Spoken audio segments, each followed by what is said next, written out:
오늘 우리가 은혜 받을 하나님 말씀은 누가복음 12장 13절 말씀부터 21절 말씀까지입니다. 무리 중에 한 사람이 이르되 선생님, 내 형을 명하여 유산을 나와 나누게 하소서 하니, 이르시되 이 사람아, 누가 나를 너희의 재판장이나 물건 나누는 자로 세웠느냐 하시고, 그들에게 이르시되 삼가 모든 탐심을 물리치라.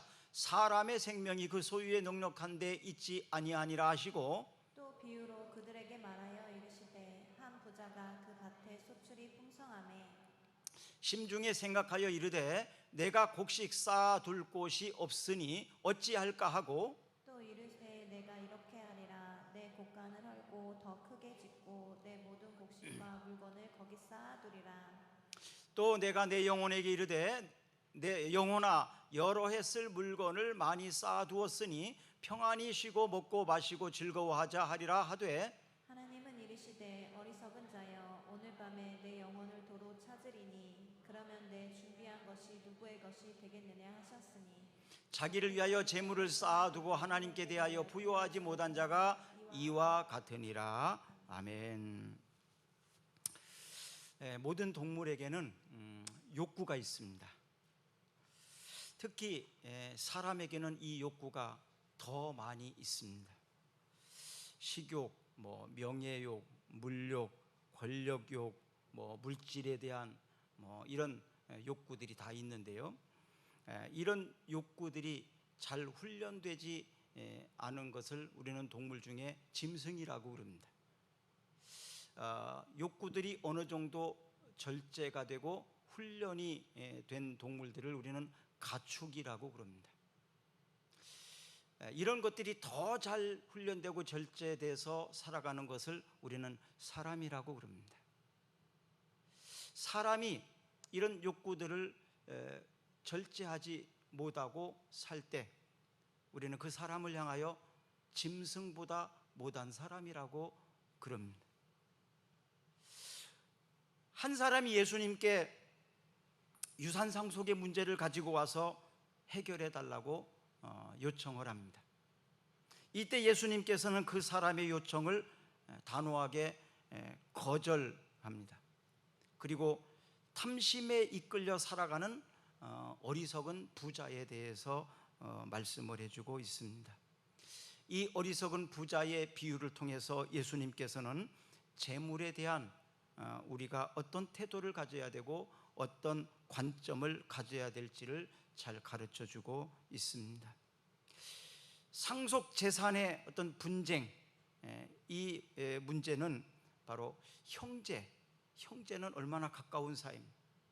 또 부모와 자식 간의, 가족 간의 이런 관계, 이것이 파탄이 일어나게 되고 또 관계가 파괴도 되는 것이 바로 이 상속의 문제입니다.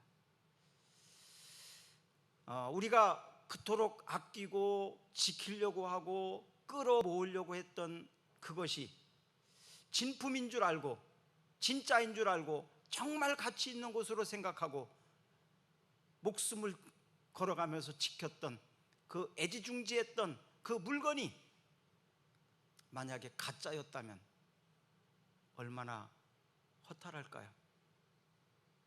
우리가 그렇게 추구하는 재물이, 명예가, 권력이, 우리에 대한 어떤 욕구들이 잠깐 있다가 없어질 뜬 구름 같은, 무지개와 같은 그런 것이라면 얼마나 허무하고 허탈할까요?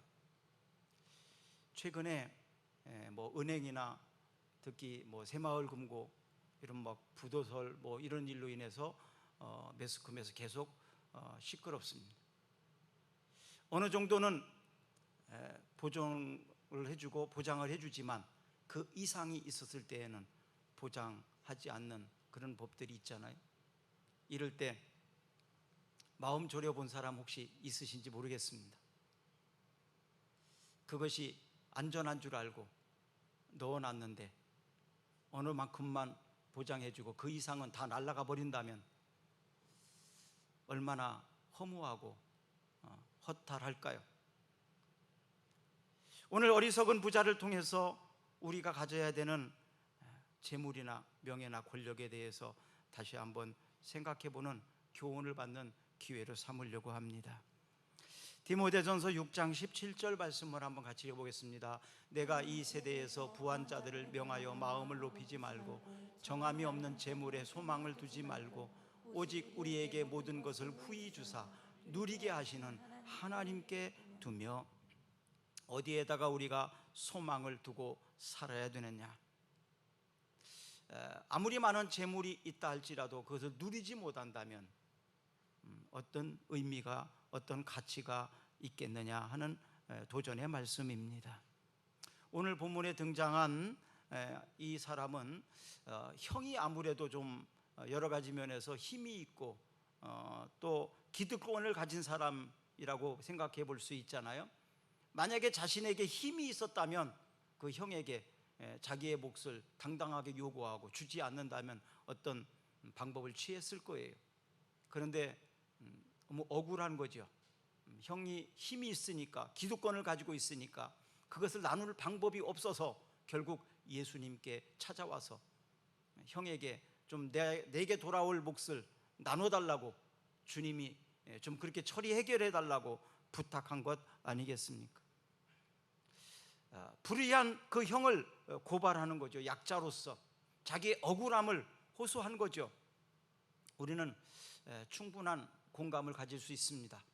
또 현행 법으로 볼 때에도 유산상속에 대한 그 법이 있습니다. 그러니까 충분히 공감이 되고 나눌 수 있겠죠. 이때 그러나 이 억울한 일을 가지고 온 이 사람에 대해서 예수님은 공감하지 않았다는 것입니다. 오히려 그 사람에게 탐심을 버리라고 이렇게 말을 하고 있습니다. 어떻게 보면 상속의 문제는 내가 노력해서 얻은 것도 아닙니다. 그런데 자신이 권리를 찾으려고 했던 거죠. 예수님께서 하시는 말씀, 탐심을 물리치라, 탐심을 물리치라. 이 말씀이 저에게 또 우리에게 도전이 됩니다. 내게 있는 탐심은 무엇입니까? 내게 있는 강력한 욕구는 무엇입니까? 그것 때문에 가정이 파괴되기도 하고, 그것 때문에 형제간에 또 소중한 사람들과의 관계가 단절되고 갈등이 일어나는 일이 얼마나 많이 있습니까? 주님께서는 그 권리를 찾아주시지 아니하고 오히려 탐심을 물리치라고 말하고 있습니다. 14절과 15절 오늘 본문을 한번 읽어보겠습니다. 이르시되 이 사람아 누가 나를 너희의 재판장이나 물건 나누는 자로 세웠느냐 하시고 그들에게 이르시되 삼가 모든 탐심을 물리치라. 사람의 생명이 그 소유의 넉넉한 데에 있지 아니하니라 하시고. 내가 재판관이 아니다. 그들에게 이르셨습니다. 그들에게. 여기에서 보면 그들이라는 단어를 사용을 했어요. 지금 한 사람이 와서 말한 거거든요. 그런데 그들이라는 표현을 씀으로 인해서 우리 모든 사람들에게 이 탐심이 있음을 지적하시면서 탐심을 물리치라고 명하고 있다는 사실입니다. 이 사람이 탐심을 가졌던 것처럼 우리에게도 탐심이 있음을 고백합니다. 오늘 말씀을 듣는 가운데 여러분과 제가 이 탐심이 물려치고 절제할 수 있는 경건한 사람으로 새로워지기를 주의 이름으로 축복합니다. 골로새서 3장 5절 한번 읽어보겠습니다. 그러므로 땅에 있는 지체를 죽이라. 곧 음란과 부정과 사욕과 악한 정욕과 탐심이니 탐심은 우상숭배니라. 여러 가지 욕구들을 앞에서 이야기를 하고 있는데요, 그 중에서도 탐심은 우상숭배라고 이렇게 표현하고 있습니다. 하나님이 가장 미워하고 싫어하는 죄가 뭔지 아십니까? 우상숭배예요. 우상숭배. 그런데 이 탐심이 우상숭배라고 말하고 있습니다. 오늘날 탐심으로 가득한 그 욕심꾸러기가 바로 우리들인데, 나인데 누구를 정죄합니까? 누구를 비난하고 있습니까? 우리가 가지고 있는 이 탐심을 주님이 모른다고 생각하십니까? 아니, 모르실 것 같습니까? 욕심꾸러기가 되어버린, 괴물처럼 되어버린 나 자신을, 우리의 모습임을 주님 앞에 솔직하게 고백합니다. 주여, 나를 불쌍히 여겨 주소서. 탐심으로 가득한 나를 긍휼히 여겨 주시옵소서.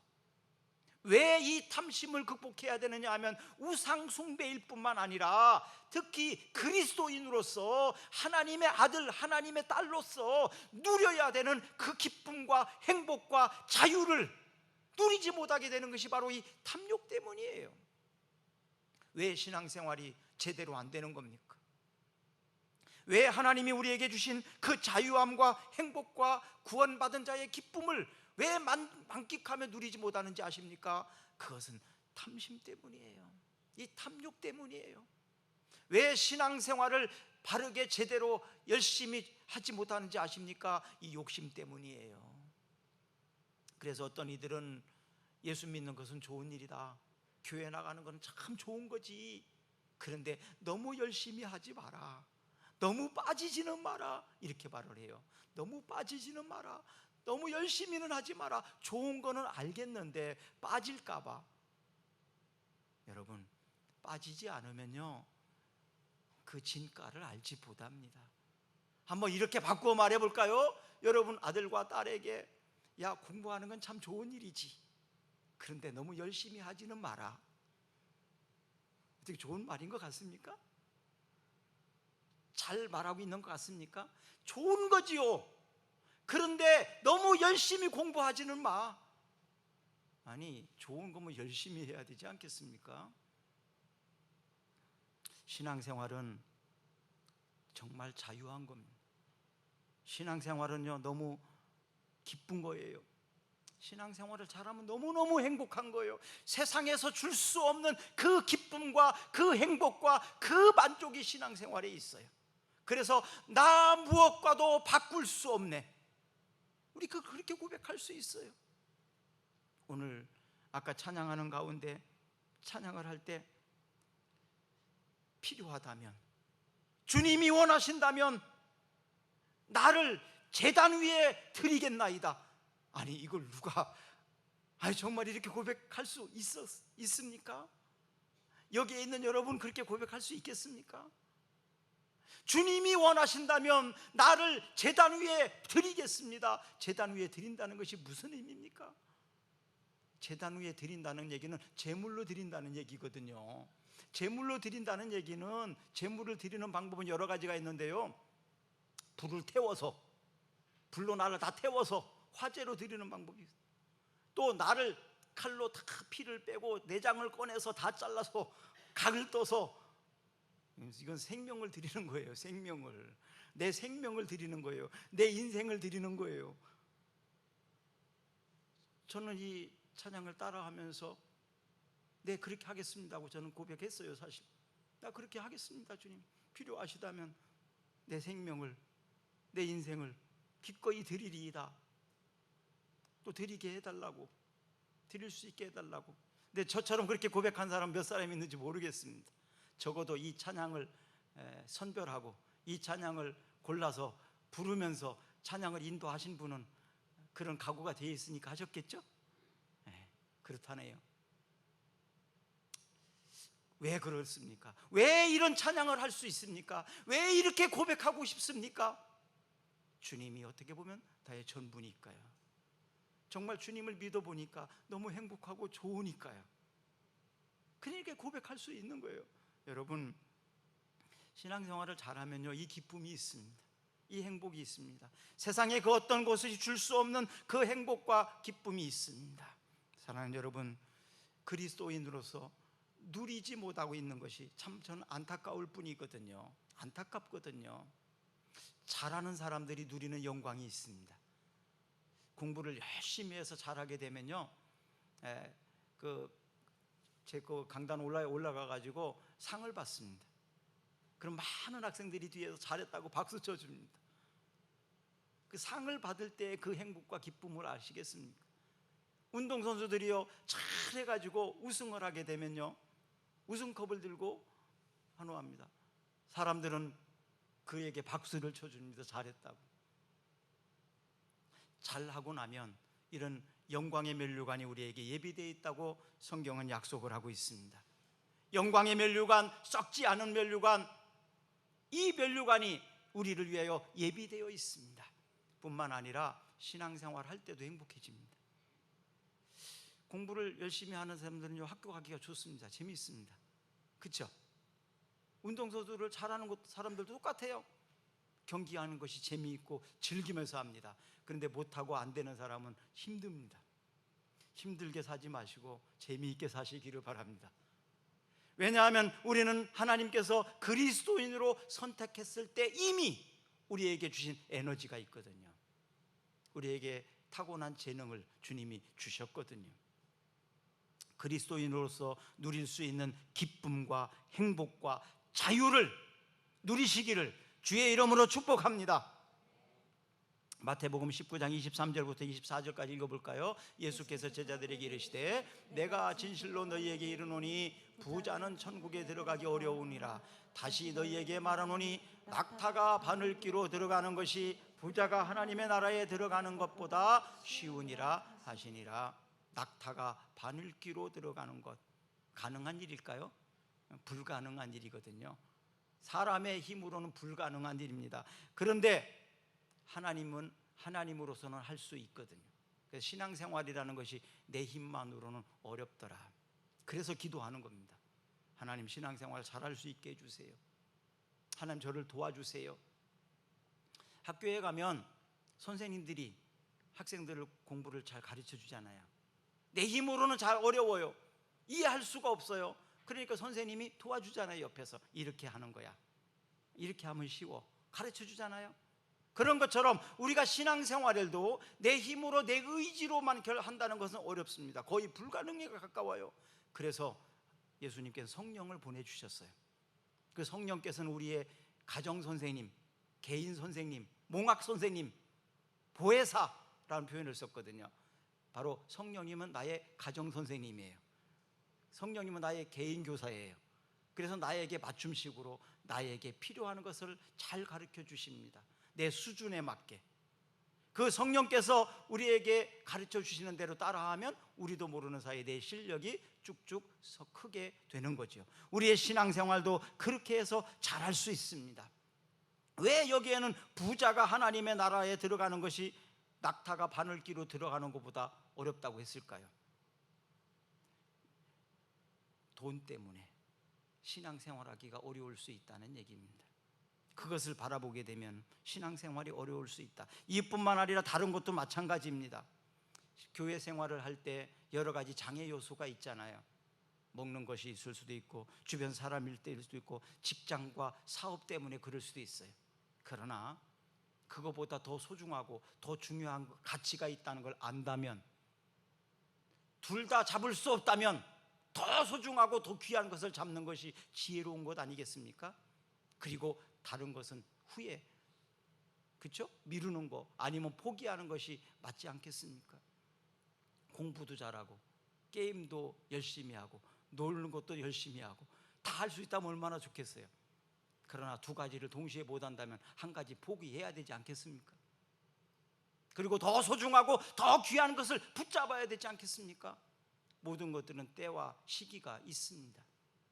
그래서 저는 학생들한테 늘 얘기를 해요. 지금 당장 시집가고 장가갈 거 아니라면 뭐 예쁘게 하려고 하고 뭐 그렇게 할 필요 없다. 지금은 공부만 열심히 해라.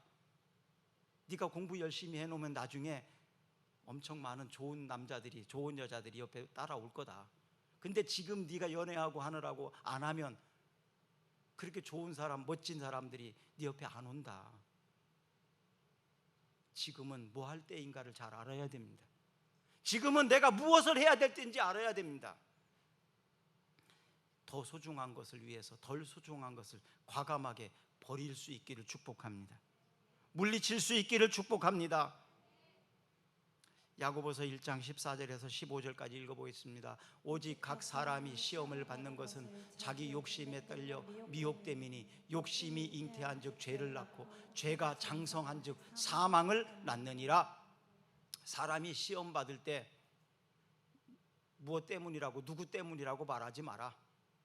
네 욕심 때문에 그렇게 된 거다. 이거부터 인정해야 합니다. 환경을 탓하지 마세요. 어떤 사람에게 변명하고 핑계하지 마세요. 욕심 때문입니다. 그 욕심 때문에 내가 미혹을 당한 것입니다. 결국 탐심을 가지게 되면요, 욕심을 가지게 되면 이기적인 사람이 됩니다. 쉽게 말하면 저밖에 모르는 사람이 되는 거예요. 그러면 뭐 하나님 또 아니면 목사님, 어떻게 사람이 자기를 먼저 생각하지 않는 사람이 있을 수 있습니까? 맞아요. 저도 마찬가지예요. 다 자기를 먼저 생각하는 것은 자연스러운 일이에요. 저도 마찬가지고 누구나 그렇습니다. 그러나 자기만을 먼저 생각하는 사람이 문제가 되는 거죠.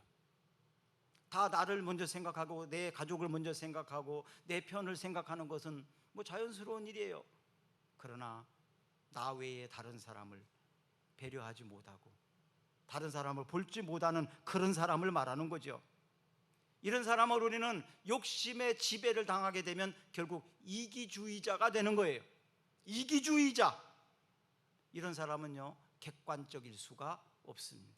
정확한 판단을 내릴 수가 없습니다.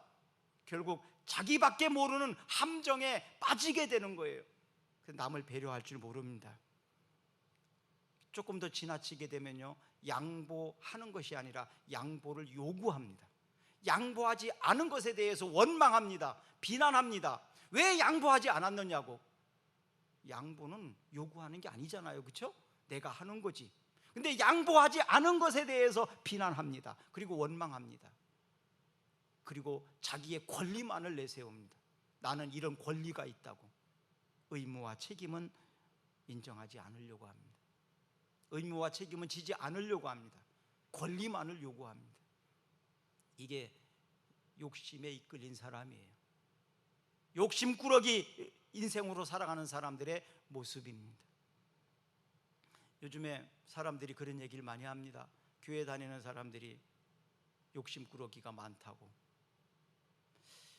긍정적인 부분도 있고요, 부정적인 부분도 있습니다. 그러나 이 일로 인하여 부정적인 모습도 많이 있음을 알아야 합니다. 복음을 위해서라면 좀 내려놓아야 되지 않을까요? 양보해야 되지 않을까 하는 생각을 해봅니다. 갈라디아서 5장 24절 한번 읽어봅니다. 그리스도 예수의 사람들은 육체와 함께 그 정욕과 탐심을 십자가에 못 박았느니라. 예수의 사람들은 그 정욕과 탐심을 뭐에? 십자가에 못 박았느니라. 탐심을 가지게 되면 친구가 떠나게 됩니다. 나이가 들면은 열어야 될 것과 닫아야 될 것이 있다고 그러죠. 뭐를 열어야 된다고요? 지갑은 열고, 그리고 입은 닫고. 마가복음 7장 12절 한번 읽어보겠습니다. 그러므로 무엇이든지 남에게 대접을 받고자 하는 대로 너희도 남을 대접하라. 이것이 율법이요 선지자니라. 내가 대접하고 받고 싶은 대로 그렇게 대접하라는 거예요. 그래서 가는 말이 고와야 오는 말도 고운 거다. 내가 그렇게 대접받고 싶으면 상대에게 그렇게 대접하라는 거. 예쁘게 말하는 거, 그리고 먼저 대접하는 것을. 그러면 그대로 돌아오는 거예요. 여러분, 심는 대로 거두는 것이 자연 법칙입니다. 내가 그렇게 심으면 심는 대로 돌아오는 거예요. 심은 만큼 돌아오는 게 자연의 법칙입니다. 유대인의 철학자 마르틴 부버가 한 말이 있습니다. 주보에 있는데 한번 같이 읽어볼까요? 시작. 나라는 존재는 당신이 존재함으로 비로소 의미를 가질 수 있다. 나라는 존재는 당신이 존재함으로 비로소 의미를 가질 수 있다. 그래서 사도 바울은 디모데에게, 디모데는 목회자잖아요. 목회자. 교인들을 어떻게 가르쳐야 되느냐? 선을 행하고 나눠주기를 좋아하며 너그러운 자가 되게 하라. 이렇게 가르치라고 했습니다. 교회가 선을 행하고 나눠주기를 좋아하고 너그러운 자가 되게 하라. 선함의 부한 자가 되라. 선한 일의 부한 자가 되라. 좋은 일을 위해서 발벗고 나서서 앞장서서 먼저 희생하고 헌신하는 사람, 이런 교인들이 되도록 가르쳐줘라, 이렇게 바라고 있습니다. 우리 교회가 선을 행하고 나눠주기를 좋아하고, 그리고 너그러운 자가 되는 교회였으면 좋겠습니다. 특별히 우리 사역자들이 먼저 그런 사람이 됐으면 좋겠습니다. 너그러운 사람. 너그럽지 못한 담임 목사를 보시고 있다면 여러분 얼마나 힘드시겠습니까? 그렇죠? 목사님이 인색하고 너그럽지 못하고 날카롭고 맨날 승질내고 화내고 다니고 막 때리고 그런 설교를 하고 율법적으로 막 얼마나 힘드시겠습니까? 그런 부모님 밑에서 자는 자녀들은 얼마나 힘듭니까? 여러분, 너그러운 아버지, 너그러운 어머니가 됩시다. 너그러운 선생님이 되시기를 바랍니다. 저는 너그러운 목사가 되겠습니다. 바늘과 실이 있어요. 바늘 가는 곳에 실이 간다 그러잖아요. 바늘과 실이 있어요. 바늘과 실은 함께 같이 있어야 됩니다. 언제나 바늘만 있으면 안 되고 실만 있어도 안 돼요. 두 개가 같이 있어야 됩니다. 그런데 이 바늘과 실이 경쟁자라고 생각한다면 어떻겠습니까? 경쟁자라고 생각하면 누가 더 소중하냐, 누가 더 중요하냐, 이렇게 둘이 싸운다면, 동업을 하지 않는다면 어떤 현상이 일어날까요? 바늘과 실은 경쟁자가 아니잖아요. 동업자 아닙니까? 동업자. 같이 있어야만 서로가 자기의 역할을 잘할 수 있는 거 아니에요? 소중한 거 아니겠습니까? 우리는 바늘과 실처럼 경쟁자가 아니라 동업자 의식, 동력자가 되어야 됩니다.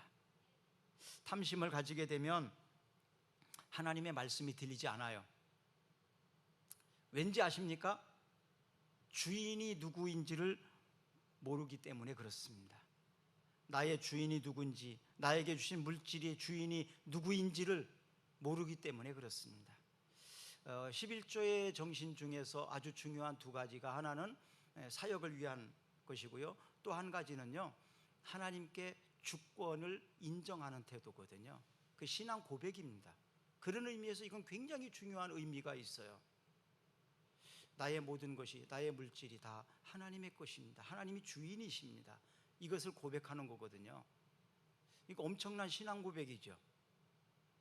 또 하나님의 사역을 위해서 드려서 이것이 하나님의 사역을 위해서 귀하게, 하나님의 일이 소중하게 이루어졌으면 하는 어떤 주인의식일 뿐만 아니라 또 함께하는 의식이죠. 모압의 왕 발락이라는 사람이 있는데요, 이 발락이 이스라엘과 싸우면 계속 전쟁에서 밀리고 지는 거예요. 그래서 원인이 무엇인가를 찾아봤더니 발람이라는 이스라엘의 선지자가 있는데, 그 발람이 이스라엘을 축복하고 이 모압을 저주했기 때문에 그 전쟁에서 패하고 있다는 사실을 발견합니다. 우리가 다른 면에 있어서는 부족함이 없고 얼마든지 이스라엘과 싸워서 이길 수 있는데, 그 발람이라는 선지자, 그의 기도 때문이다, 이렇게 진단이 나왔어요. 그래서 모압 왕 발락이 뇌물을 쫙 준비해 가지고 발람에게 보냅니다. 그리고 발람이 욕심꾸러기라는 사실을 알았기 때문에 그의 약점을 잡은 거예요. 그 뇌물을 갖다 주고 발람을 오라고, 와서 우리를 좀 축복해 달라고, 우리를 저주하지 말라고, 그리고 이스라엘을 저주하게 해달라고, 이렇게 뇌물을 막 갖다 바칩니다. 그러니까 이 발람 선지자가 그 뇌물에 눈이 어두웠어요. 그래서 모압 왕 발락에게 갑니다. 하나님께서 막으시는데 고집 부리고 갑니다. 왜? 뇌물을 받았으니까. 자기는 뇌물을 좋아하니까. 그래서 모압으로 가는 중에 나귀가 갑자기 뛰어버립니다. 나귀는 하나님의 천사가 모압으로 가는 것을 막고 있다는 사실을 보았는데, 하나님의 선지자였던 발람은 하나님의 천사를 보지 못한 거예요. 왠지 아십니까? 뇌물 때문입니다. 뇌물은 바로 이렇게 사람의 눈을 어두워지게 만들고 판단력을 흐리게 만듭니다. 그래서 우리는 세상에서도 뇌물을 주어서도 안 되고 뇌물을 받아서도 안 되는 거예요. 판단력을 흐리게 하고 하나님을 보지 못하게 하기 때문에 그렇습니다. 결국 탐욕은 자신이 주인이 되는 거예요. 하나님의 주인을 거부하기 때문에 일어나는 일입니다. 그래서 디모데전서 6장 10절에는 이렇게 말하고 있습니다. 돈을 사랑함이 일만 악의 뿌리가 되나니 이것을 탐내는 자들은 미혹을 받아 믿음에서 떠나 많은 근심으로서 자기를 찔렀도다. 결국 돈을 사랑하는 사람들은 믿음을 떠나게 되더라. 믿음을 떠나고 돈을 찾아서 갔으면 행복하게 잘 살았으면 좋겠는데 그렇게 될까요? 그렇게 되지 않습니다. 돈을 따라간 사람이 그렇게 행복할 수가 없습니다. 믿음을 따라 사는 사람들에게는 자동으로 이런 것이 오히려 따라옵니다. 여러분 그렇게 많이 해보셨잖아요. 돈을 잡아보려고 얼마나 열심히 따라다녔습니까? 잡으려고 하면 어떻게 해요? 자꾸 도망가잖아요. 잡힐 듯 한데 안 잡히는 게 돈이더라고요. 그렇죠? 근데요 하나님이 주시려고 그러면 엉뚱한 데서 막 주십니다. 그렇죠? 생각지 않았던 곳에서 막 떨어지거든요. 돈은 우리가 따라갈 대상이 아닙니다. 그것은 나의 필요에 따라서 따라오게 해야 되는 것이죠. 돈을 따라가게 되면 허무하고 힘들기만 합니다. 결국 누릴 수도 없게 됩니다. 오늘 본문에서는 분명히 얘기를 해주고 있잖아요. 자, 20절 한번 읽어볼까요? 하나님은 이르시되 어리석은 자여 오늘 밤에 내 영혼을 도로 찾으리니 그러면 내 준비한 것이 누구의 것이 되겠느냐 하셨으니. 이 얘기는 뭐냐면 어리석은 자가 열심히 이건 재산 상속이 아닙니다. 열심히 노력을 해서 많이 모았어요. 그냥 창고에 들어갈 수 없을 정도로 너무 많이 모았어요. 그래서 창고를 더 지어가지고 막 잔뜩 모아놓고 야 이제부터는 좀 발 뻗고 자자. 이젠 돈 안 벌어도 돼. 이 벌어놓은 것만 해도 난 평생 살을 수 있어. 그렇게 하면 너무너무 흡족하고 만족했어요. 그런데 뭐라고 말합니까? 오늘 저녁에 네 영혼을 내가 데리러 가겠다. 다시 말하면 뭐예요? 오늘 저녁에 너 죽는다 그 얘기예요. 오늘 저녁에 너 죽을 거다. 얼마나 허무할까요? 그동안 애써 모아놓던 거 하나도 쓸지 못하고, 이런 사람이 전 가장 불쌍한 사람인 것 같아요. 써보지도 못하고 다 날아갈 때, 써보지도 못하고 아껴서 저축해놨더니 부도나가지고 못 찾아오는다면 얼마나 허무할까요? 얼마나 기가 막힐까요? 이것이 바로 어리석은 자입니다. 누리지 못하는, 심는 대로 거둘 수 있는 것이 축복입니다. 예수님께서 십자가를 지신 이유는 무엇입니까? 바로 저와 여러분들의 영혼을 구원하기 위하십니다. 나를 살리기 위해서라고 주님은 그래서 십자가를 지셨다고 말합니다. 고린도후서 5장 15절 읽어볼까요? 그가 모든 사람을 대신하여 죽으심은 살아있는 자들로 하여금 다시는 그들 자신을 위하여 살지 않고 오직 그들을 위하여 대신하여 죽었다가 다시 살아나시니 위하여 살게 하려 함이라. 나를 대신하여 주님이 죽으셨대. 그 이유는 나를 살리기 위함이에요. 그리고 이제 내가 살아있으면 이제는 나를 위해서 사는 것이 아니고 또 우리도 주님을 위해서, 또 다른 사람을 위해서. 그래서 부모는 자식을 양육하고 기를 때 부모님이 나에게 했던 것처럼 그런 헌신과 희생을 통해서 우리의 자녀를 양육합니다. 그럼 내 자녀들은요 또 자기가 낳은 자식을 위해서 그렇게 살아갑니다. 우리가 주님께 이 사랑을 받았고 이 은혜를 받았어요. 내가 선배들의 믿음을 통해서 내가 이렇게 훈련받고 내가 이렇게 교육을 받았고 배웠어요. 이제 나는 또 누군가를 위해서 이렇게 가르치고 전달해야 되겠죠. 주님이 우리를 위해서 대신 십자가를 지셨습니다. 그래서 아까 찬양했던 것처럼 이제 나 자신을 위하여 살지 않고 주를 위하여 살겠다고 고백하는 것은 바로 고린도후서 5장 15절 이 말씀. 그래서 오늘 찬양 선곡을 너무 잘했다, 너무 잘했다 한마디로 보면 코드가 나하고 딱 맞았다, 코드가 딱 맞았다. 그리고 요즘에 계속 사도행전을 읽으면서 사실 뭐 같은 우리 코드를 가지고 있지 않습니까?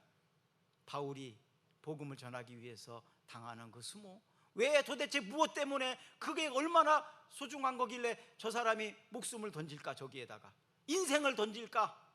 우리는 사도행전을 통해서 보고 있습니다. 죽으면 삽니다. 한 알의 밀알이 땅에 떨어져 죽으면 많은 열매를 맺고 죽지 않으면 한 알 그대로 있는 것입니다. 디모데전서 6장 6절 읽어봅니다. 그러나 자족하는 마음이 있으면 경건은 큰 이익이 되느니라.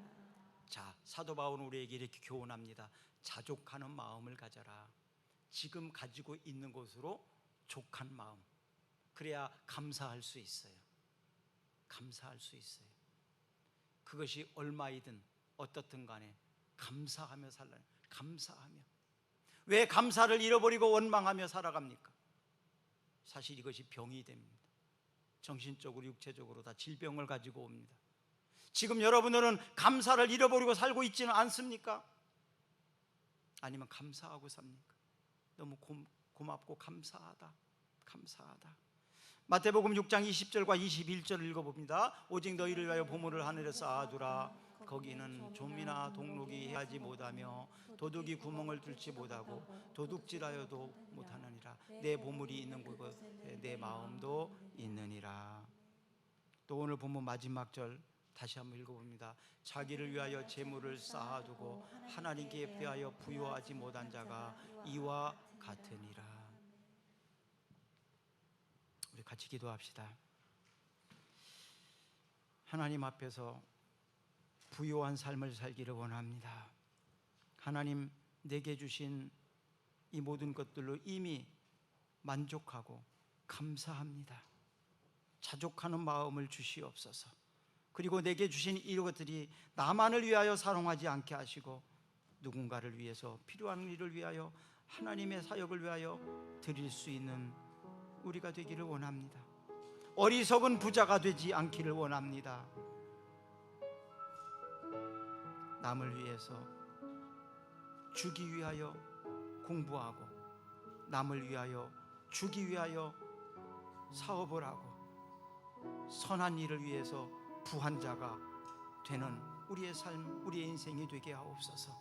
주님 앞에 섰을 때 남는 것 없이 다 주고 떠날 수 있는 나의 인생이 되기를 원합니다. 주여, 나를 사용하시옵소서. 내게 맡겨진 일을 사용하여 주시옵소서. 그리고 선한 열매가 있게 해 주옵소서. 예수님 이름으로 기도드리옵나이다. 아멘. 우리 다 같이 일어나셔서 찬양하겠습니다.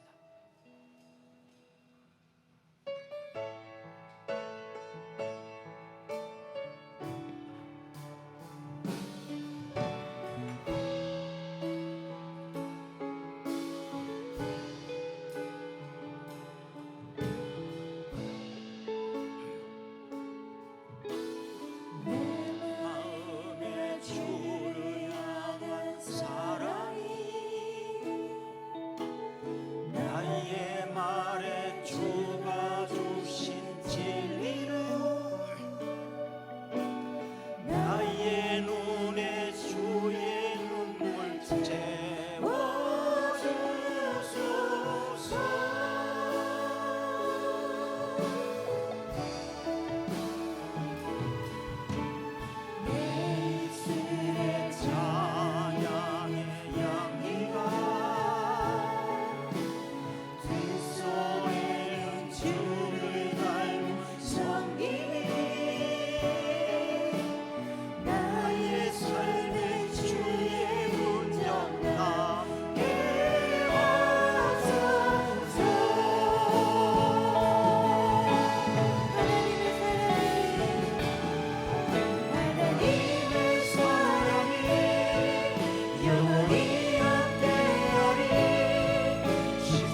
죄와 멸망의 길에서 구원하시기 위해 십자가의 고난을 감당하신 우리 주 예수 그리스도의 은혜와 우리를 살리시기 위해 독생자 아들까지 보내주신 하나님의 아버지의 극진하신 사랑하심과 우리 속에서 역사하시고 교통해 주시는 성령의 인도하심이 예배를 드리고 탐심을 물리치며 살리겠다고 결단하고 돌아가는 모든 성도들의 머리와 교회와 나라와 민족 위에, 저들의 가정과 사업장 위에 함께 하시기를 간절히 축원하옵나이다. 아멘. 생명이 떠나는 생명 낳고 주님 볼 수 있다면 나의 삶과 죽음도 아낌없이 드리리. 죽어야 다시 사니 주의 말씀 믿으며 하늘의 미래 되어 쏟아지니 예수님처럼 살아가 생명이 거두어줘서 생명이 보다리 생명 갖고 주를 볼 수 있다면 나의 삶과 죽음